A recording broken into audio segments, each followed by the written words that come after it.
since it started, as Councilmember Vanderpool mentioned, through the Community Livability and Public Safety Committee, which is where this was first introduced. So there has been a public-facing discussion about this from the city from the beginning. So I do just want to clarify that point. And while it is an operational decision, otherwise meaning the city council doesn't necessarily authorize the usage of these cameras, it was brought to our attention through the committee. So I just want to clarify that, because I believe I heard earlier that council wasn't aware, and that's technically not true.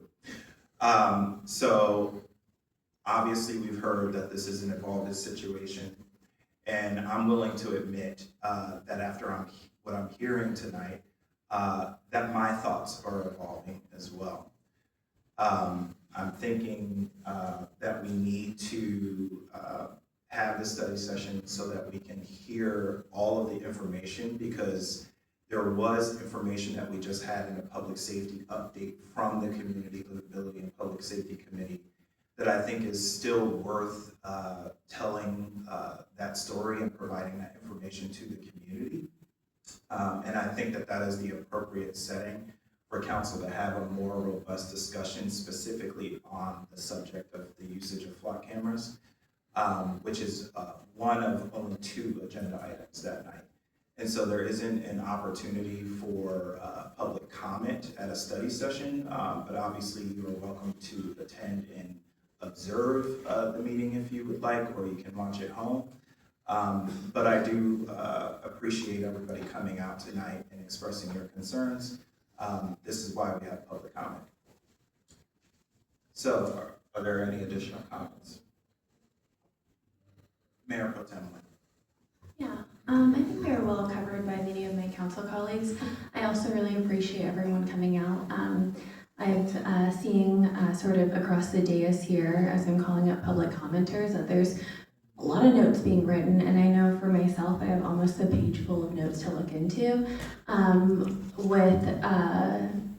You know, you all have given me a lot of new learning, and I do think it's a responsibility to look into those things before making a decision, and I would say that about anything for myself. We also have a lot of folks that have been emailing in, and I haven't read everything that people have emailed into us, and that deserves some looking into, and I think it's a respectful thing to do, is to look into all of those things before we make a decision. We've also been on top of that, like we're telling you all, we've been telling other members of the public that City Council is taking up this issue on December 2nd, and so I really want to stay true to that. And I don't want to surprise folks with a change tonight. So for me tonight, I know with this room,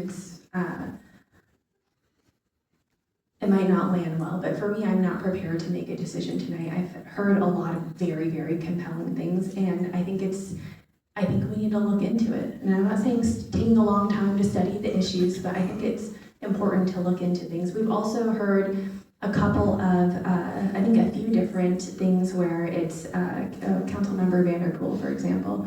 You were just talking about, you know, if we're talking about the flock cameras, are there other cameras that we should be worried about? There's, I think there might be more than just the flock cameras that we're finding out tonight. And so I just, anytime that I'm feeling like I'm hurrying up and making a decision, it's important for me to pause and make sure that I'm taking in all of the information first. So I do really appreciate the comments, and I am committed to looking into them. Yeah, thank you.